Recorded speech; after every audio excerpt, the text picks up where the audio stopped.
লা তাহজান ইন্নাল্লাহা মানা। হে মালিক, তুমি আমাদের রক্ষাকারী। আরশের মালিক তোমার মালিকের বিচারে আমরা বিচার রেখে গেলাম। আমরা একমাত্র ভয় পাই কার কাছে? আল্লাহ ছাড়া আমরা কারো কাছে ভয় পাই না। হে মালিক, তুমি আমাদের রক্ষাকারী, তুমি আমাদের রিজিক দাতা।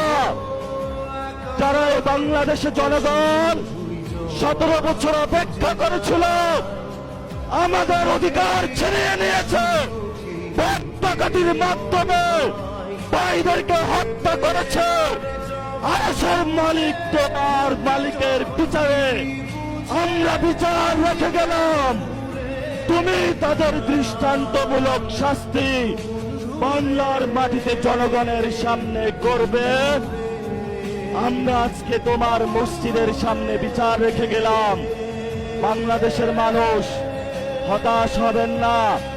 লা তাহজান ইন্নাল্লাহা মানা। আল্লাহ আমাদের সাথে আছেন, শক্তিমান, ভয় নাই, জয় করব আমরা ইনশাআল্লাহ। দ্বিগুণ হয়ে পার্লামেন্টে যাব। সবাইকে আসসালাম, সবাই দোয়া রাখবেন। আসসালামু আলাইকুম ওয়া রাহমাতুল্লাহি।